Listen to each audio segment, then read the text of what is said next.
This morning we have, and are very, very lucky to have, Dr. Sheila Redfern with us. Sheila, do you think you could just introduce yourself and say a little bit about your work? Thank you, Emily. Yes, so I'm called a clinical psychologist, so that means that I work with young people, with humans, and I'm not an experimental psychologist, I'm predominantly a therapist, is what my title means. And I've always worked with children and adolescents, so my whole career, which is now frighteningly 30 years this year since I qualified, has been spent working with young people and their families. And I mainly work at a mental health charity called Anna Freud, and then I have my own private practice as well, Redfern Psychology. But all my work is with young people, and they're not always parents, sometimes they're carers. Thank you so much. And I am so glad that you wrote this book because as someone who loves working with teens, I think it's often a period where you really, really see the sort of polarization between parents and adolescents that kind of often happens in that time period. And your book, How to Hug a Cactus, is so helpful because it's like part practical manual, but then there's also kind of like the understanding of the reason for the practice, which I think always makes the practice make more sense, right? Like if you're implementing something, you kind of want to know like why is this helpful or not helpful? And then there's lots of really good illustrations of like real life examples. Tell me about the title, How to Hug a Cactus. Well, actually, the title is How Do You Hug a Cactus? How do you hug a cactus? So sorry. So fine, because it's interesting, because a lot of people have said how to hug a cactus, which maybe tells me that there's this kind of unconscious wish that this is going to be the whole answer in this book. Yes. And hopefully there are a lot of answers in the book and a lot of guidance. But I guess for me, it's important that there's a question is in the title is how do you hug a cactus? Because a lot of the times parents and carers feel that their teenagers are really inaccessible to them and they've enjoyed often a really close relationship. Not always, sometimes they might, like every parent, there's difficulties along the way. But even parents who say, things have gone swimmingly up to this point, usually they hit a point in adolescence where there's just something that feels quite inaccessible about their teenager or young person. And I suppose that's behind the question of how do you hug a cactus, is this idea that they can turn into these people that feel quite prickly, quite spiky, maybe sometimes even quite angry and like, don't come near me. But what I'm saying in the book is actually that's not really what they are, and that's not how they feel. They feel like that some of the time, but the need for closeness and the need to feel that your parents are really there for you and your parents understand you and are setting a secure base, to quote Bowlby's idea about security of attachment, that's still just as important, if not more so. So the book really speaks to that theme of when you want to be close, but maybe your child is saying back off. How do you interpret that message? And how do you give a sense of availability and closeness to someone who, for lots of reasons that we'll probably talk about today, needs to separate and needs to be an individual and also needs to form their own identity? So that's really the reason that the title is How Do You Hug a Cactus? It's because lots of parents will talk to me, and I'm sure you've come across this too, about feeling a real sense of loss of something in the relationship when they get to this age. And there's a lot of hurt sometimes as well that comes into the relationship that they don't perhaps feel as intensely when their child's very young. And that sort of move from a child that looks at maybe their mummy and thinks you're the most amazing person in the world, and then is looking at them in a kind of way that implies don't come near me, you're embarrassing, I hate you, or you're boring. That's quite something to take as a parent, as I'm sure Yeah. you know. I think it's a very painful experience, often quite a confusing experience, because I think sort of, even cactuses need water and sunshine and they need things to grow, and yet like how do you get close? And one thing that really struck me reading your book that I thought was very, very helpful was kind of shifting the focus away from behavior, because I think behavior is often so big that it's like the easy place to focus your attention because that's kind of what you see externally. And your model really is focusing the attention away from the behavior and working out like what is going on internally, what is driving behavior, this idea of mentalization, which I think is so important and really, really believe very strongly in. Do you think that you could explain to some of our listeners that sort of concept of mentalization? Because I think behavior can be very provocative, and so it can be sort of difficult to pause and sort of think, actually, like, what is going on underneath, and why is that Yeah. important to think about that? Yeah. Yeah, I mean, I think it's a really helpful theory, and to some people, it's a really off-putting name for a start. So, mentalizing and Right. mentalization, it sounds, it's got the word mental in it, so Yeah. automatically people don't like that, and I understand that. And sometimes we'll change that in the clinical work, and in my model, that's why I talk about reflective parenting, because I think that really captures what mentalizing is, because it is about reflecting on states of mind rather than just looking at behavior, as you say. I think a lot of parenting approaches, a lot of parenting advice is based around kind of top tips for how to fix things. There's sort of lots of kind of number one, do this, number two, do this. Because And that's what of we course, would like, right? Like, I'd love to have like 5 top tips that I could just do and then yeah. And if boom. only that worked, Yeah. if only everybody on the planet did those 3 to 5 things and Yeah. their relationship was fixed, then Yeah. great. But I guess much as tips are helpful, relationships are more complex than that, as we know. And relationships are very difficult and different during adolescence than they are in the early years. But also, relationships different according to the developmental stage that your child's at or their developmental difference. If you have a child who's neurodivergent, your relationship is going to feel somewhat different. You're going to make adaptations to them. The way you understand them is going to be different from a child who's perhaps neurotypical. So for me, the idea that there's a kind of behavioral fix for a set of behaviors never really makes total sense, much as I, like everybody else, would love to think that there was a kind of magic formula. So mentalizing is really about the relationship. And to mentalize yourself and somebody else is the key, because it's about a dyad. So, we might think of, say, something like empathy as I'll put myself in your shoes, imagine what it's like to be you, and that helps me connect a little bit with you. But when you're mentalizing, you're not just putting yourself in someone else's shoes and thinking, what's your experience like? Why did you do that? What was behind that? You're also having to tune into your own state of mind as well and think a little bit about, and why did I respond in that way? Why does it upset me so much that when you say this, when you're rude to me, you go really quiet? Why does that particularly unnerve me? So it's a simultaneous reflecting on your own mind and on someone else's. And often, quite understandably, when I'm training people, they'll say, well, this sounds like a lot of hard work. I don't want to do something that's hard work. But actually, it's about just doing it like a tiny amount of the time. And that has a really powerful effect. So none of us are mentalizing all of the time. We can't go around reflecting on ourselves and other people. We're just busy doing things.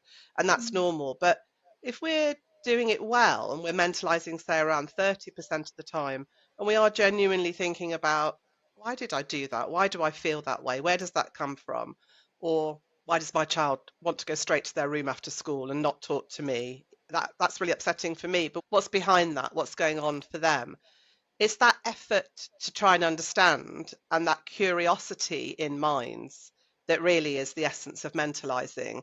And it might sound surprising, but just that experience for young people, it feels very connecting, because I think the experience of the adolescent particularly is often, you don't get me, you For don't get it. sure. You have Yeah. no idea what it's like.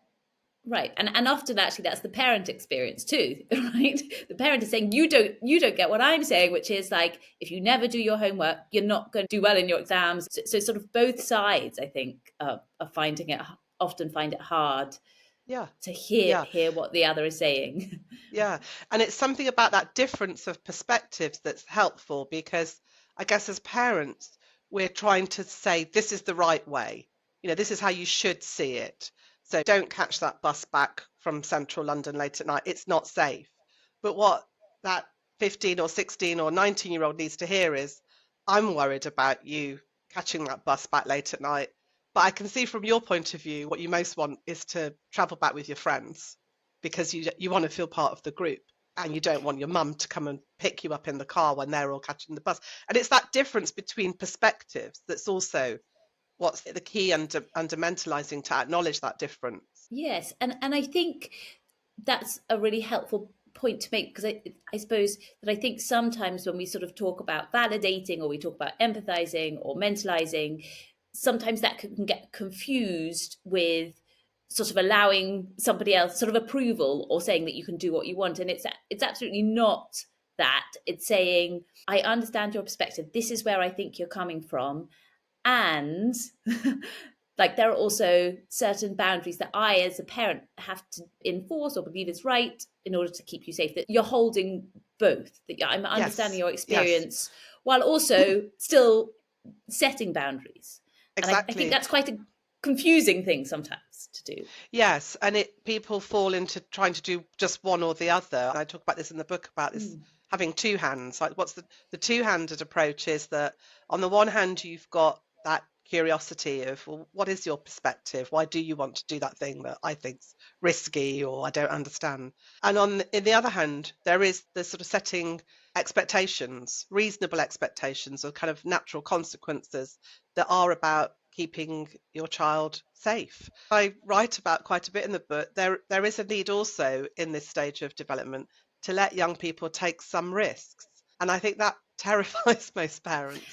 Yes, no, Maybe for we should. sure. I mean, I have small children, so mine are like nearly 3 and 4. And I often do think, like, in some ways, this stage of parenting, while obviously difficult in other ways, like you should have seen my house this morning, it was a lot of screaming. um, it does feel like the boundaries are much clearer in terms of like me knowing what is okay for them to do, what is not okay, Hmm. feeling like, like you have to get dressed. And if you're not, wanting to get dressed, I kind of have to make you get dressed. That feels quite clear cut. Yeah. And I can, validate and empathize the fact that you don't want to get dressed, but then I can just get you dressed because you're two.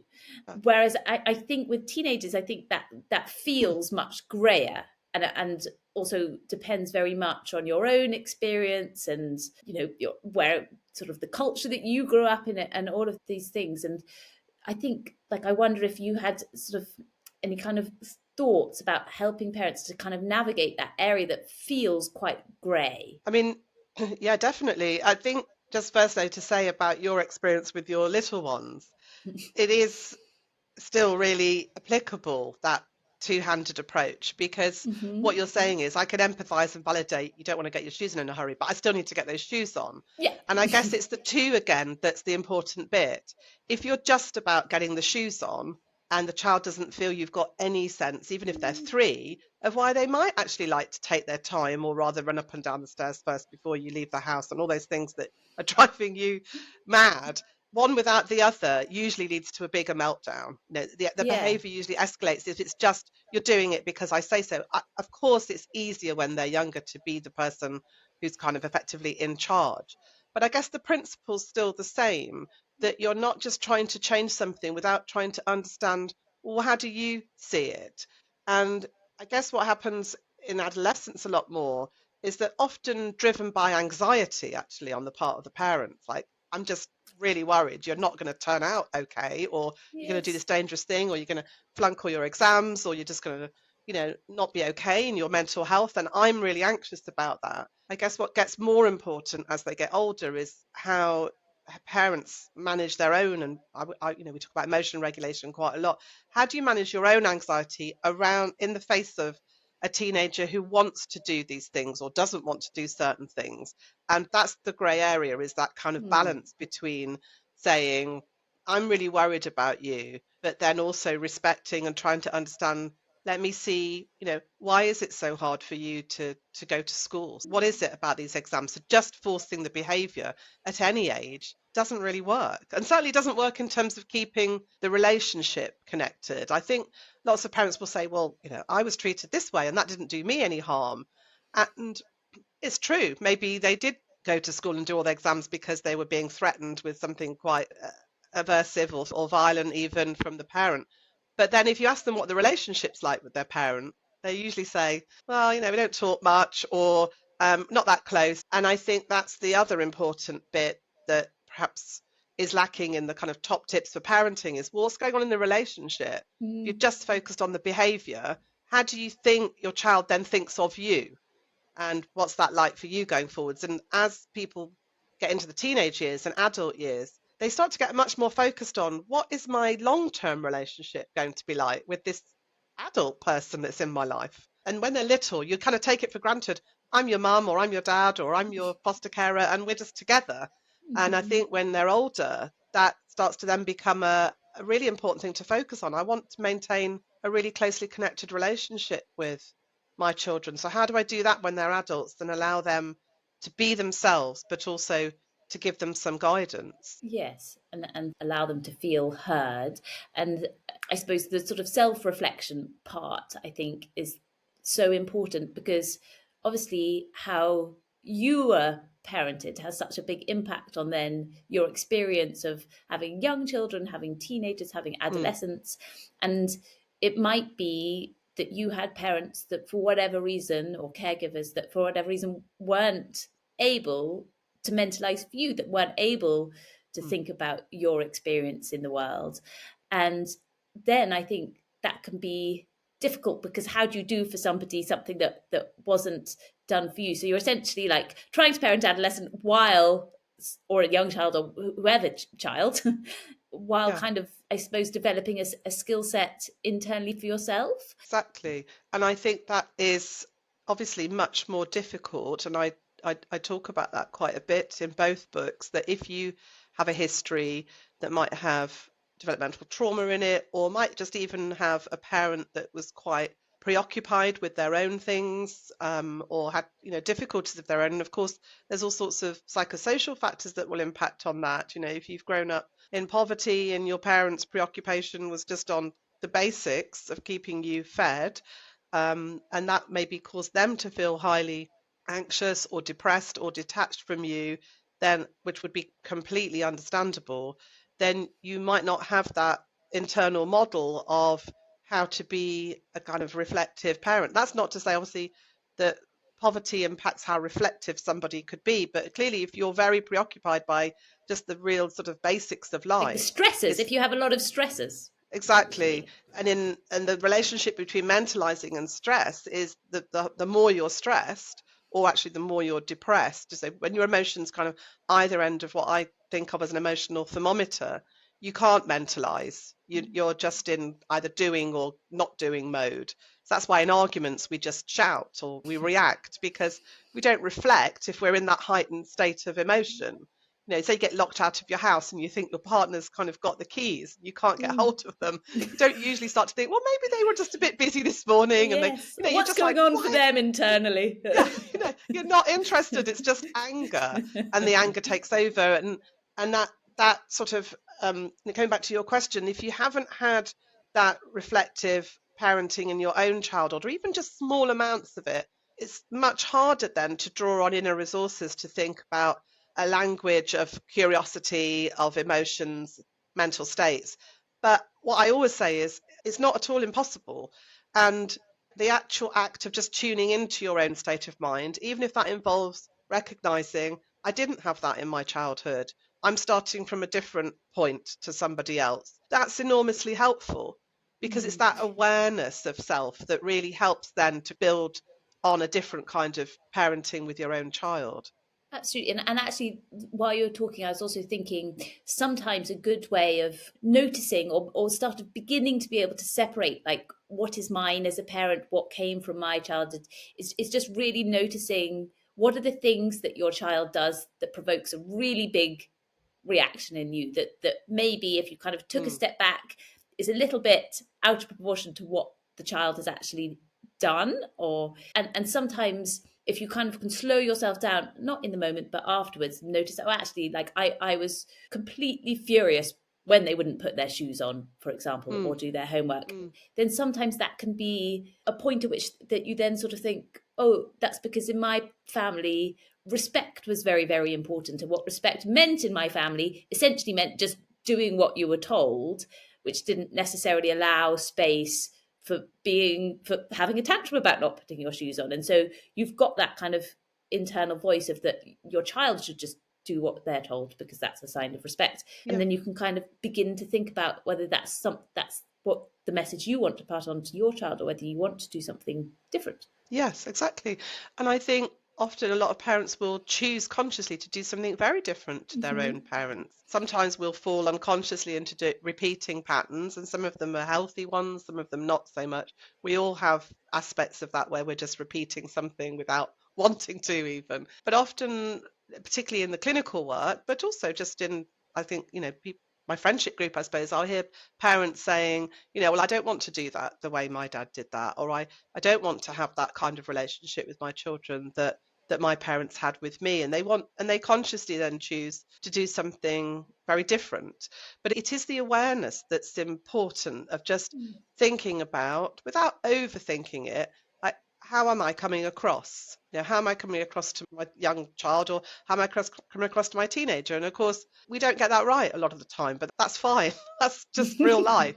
I Yeah. think, like you just said, it's about going back to the moment. In the moment, often we can't do that because our emotions are too strong. But if we can go back, and I think particularly adolescents appreciate that, if you go back and say, oh, when I sort of exploded Lost it. because I lost it, yeah, I'm trying to pick my words carefully for your podcast, that you hadn't revised enough. I think that was just my anxiety. I'm sorry that I put that on you. I don't suppose that was helpful, because not only is that keeping the connection between the two of you, it's also modeling something for them. And that's the other part that I think is so important in this, in mentalizing, is that you're trying to model a way of being that's relational, that's thoughtful and reflective, so that your own children can then bring that into their relationships. And we know that the kind of friend, say when you're in school, that sort of says, oh, I thought you'd like to play football tonight because you really like football, that's the kind of person that you're drawn to, because they've thought a little bit about what is it that you like. What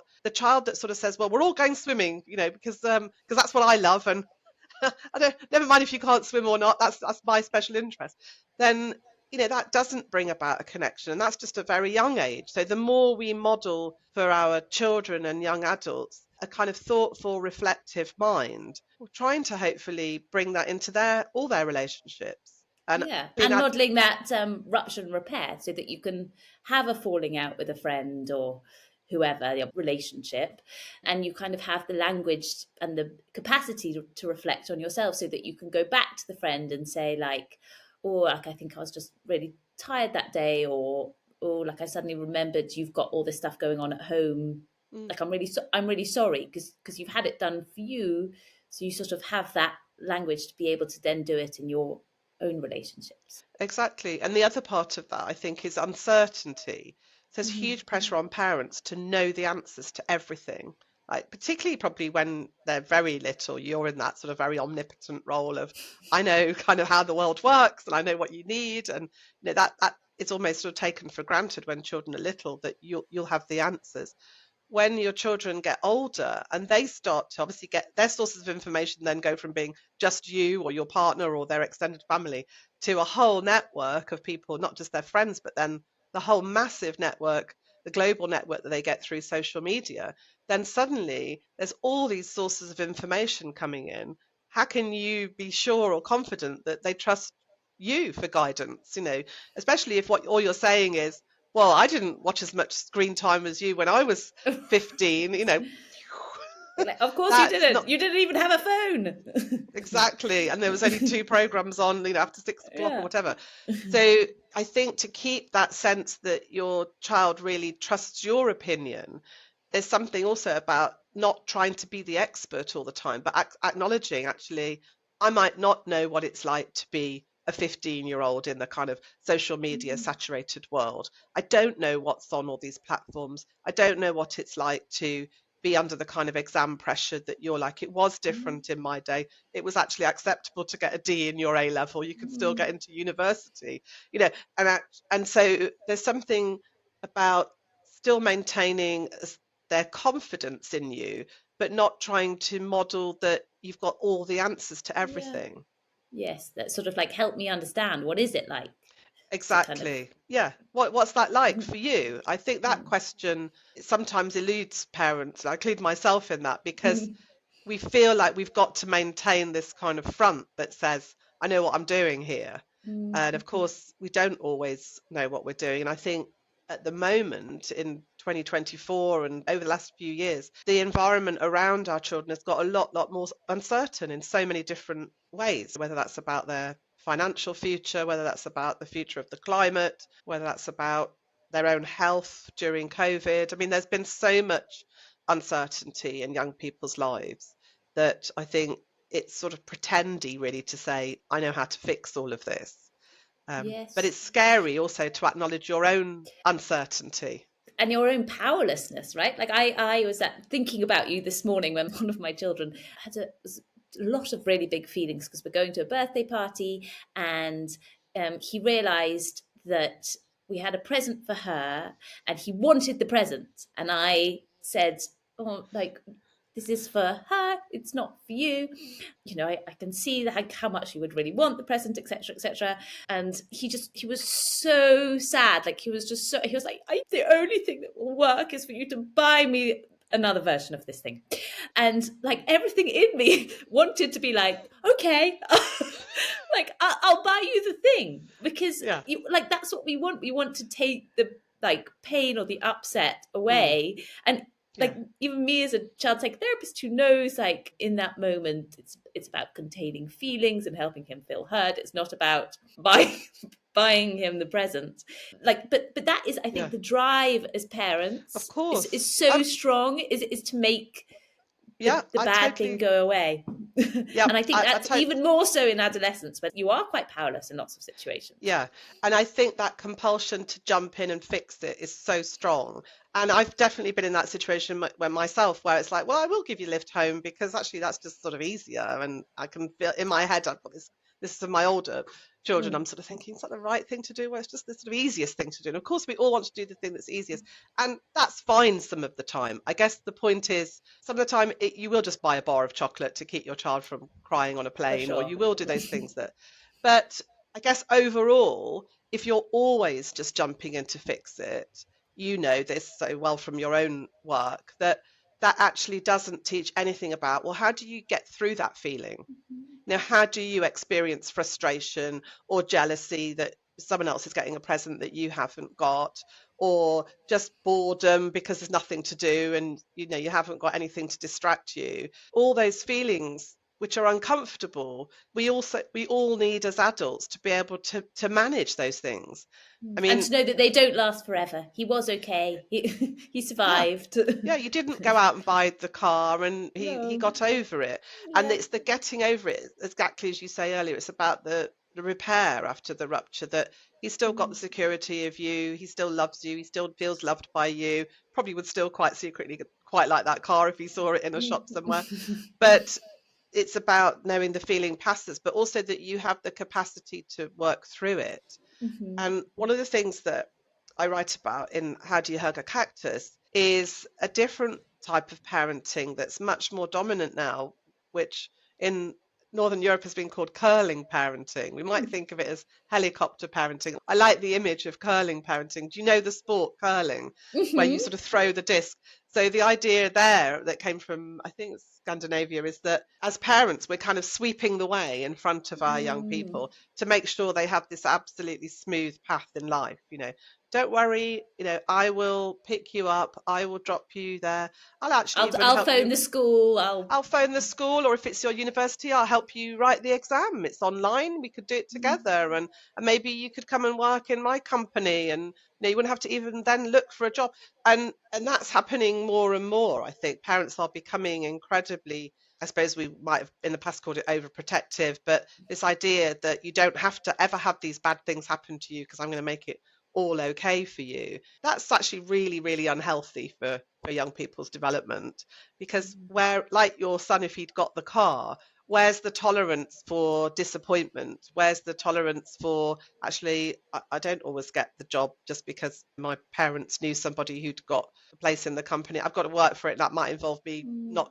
not getting chosen for it, then I'll have to try again. And we know that all of that is important for psychological development, that you have to have those different emotions. You have to learn to work your way through them. So I think when there's so many uncertainties in the world, what parents feel more inclined to do is make things as nice as they can, make things as predictable as they can. It's not always that helpful to do that. And some of the difficult bits of parenting are about saying, I'm going to have to let you fail at that. I'm going to have to Yes, let that, and that I bad experience actually, happen to you. yes, and it feels a bit like full circle coming back to what we were talking about earlier, which it also then comes back to like the parent's capacity to regulate yourself, right? Like to be able to tolerate, like with Hmm. me with my son, like Yeah. being able to tolerate that he was so sad and so angry that I also in that moment had to be like like I'm okay, I can help him Yeah. through this. I can sort of tolerate his intensity of emotions. Mm. And I think that comes back to that sort of parents' capacity to regulate themselves. And you talk a lot about that in the book.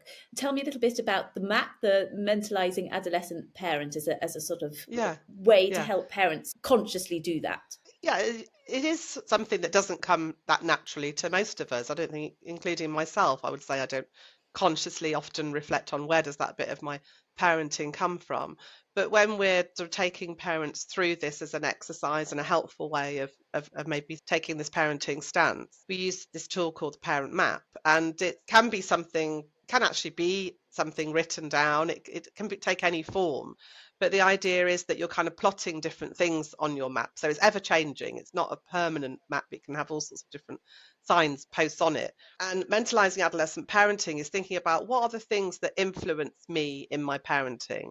And if we were running groups, because I run a lot of parenting groups using this model, we'd be doing that together as a group of parents. But if you're doing it just individually for yourself, what I encourage parents to do is just sort of think of a moment where something didn't go so well between you and your teenager, and Mhm. then think about, okay, what were the influences on you at that time? And those are the things that you start to plot on your map. So let's think of an example. It might be your teenage son's going out of the house to meet some friends. You don't get much information about where they're going. They've got a big heavy bag with them. They don't tell you what's in the bag, and the door sort of just Oh meeting up with some God. people, bye, and they've gone, and Yeah. you're left shouting after them. I need to know where you're going. Like, don't be back at this time. What's in your bag? Who are you meeting? And you get into this state. And if we took that as an example, plotting out your parent map would be about thinking about, okay, firstly, what's going on in my mind right now in this moment? Highly anxious, worried about, feeling pushed out, not feeling respected, don't have any insight into where on earth they're going or who they're with, and just a whole load of worries and fears about that. And then the next step is thinking about, like, what led to me feeling like that? Where did those thoughts come from? Which could go way, way back. For one parent, it might be, well, I feel like my parents had kind of secrets from me, or I never really kind of knew quite what was going on in my family. People didn't really sort of talk about things, and I now feel just like I did then. I'm really shut out. Or it might be the opposite. It might be in my family, no one would ever dream of kind of not talking to their parents about who they were meeting with or disrespect them in that way. And that's what's triggering me. And then there's, many, many other factors or it might be in that moment you just cut to a meal and what you were looking forward to was a bit of company. Perhaps you're on your own and you're thinking, oh, I'd got this evening mapped out in my head that we were going to hang out together, have some food and watch a movie, and now you've gone. And so then the feeling might be much more about a sense of loss of something close in the relationship. But all of those things are my needs.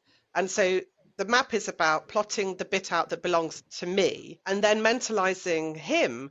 That's the other part of the jigsaw. Then it's about, okay, what do I think is going on in his mind? Where's that coming from? And it's not all about just saying, oh, that's all okay then, because it might Right. still leave you in a place of, well, I don't want you to ever not tell me where you are, just from a point of safety and respect. But if you start to work out what's actually going on in the interaction between you, some of which is yours and some of which is your child's, then you really start to mentalize. And then perhaps when they come back later that evening, hopefully, you have the conversation that then says, I realized that part of me was really upset because I wanted to spend the evening with you and I hadn't sort of said that. So I felt quite rejected, but that's kind of my problem.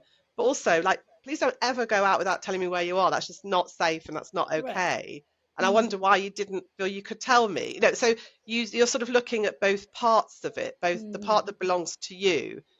If you just leap to that's not okay behavior, I'm now grounding you. You're never going to see those friends again. Give me your bag. I want to inspect all the contents. They're never You've going to just tell you anything. never going to tell you anything. You might get a pack of lies. He's going to build up his defenses and probably find a sneakier way of going out next time without you being able to even hear the door go.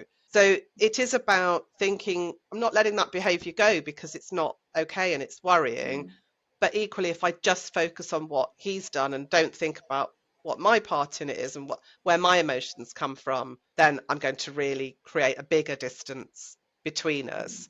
But that's a process, clearly. That's not kind of one quick fix. That's just about developing a relationship where that sort of becomes the common language, that the mentalizing yourself a little bit, owning the parts of those difficulties that are yours and not your child's. That just becomes your general way of relating to each other. And if you do that over time, then your child starts to then incorporate that into their thinking. That's the benefit of it. They're not just acting based on their own sort of needs, wishes, and impulses. There's a little bit of their mind going, yeah, mum exactly. Sort of might thinking not both kind of, sides. Yeah. mum might need to know, or I'm going to have to sort of like say something here.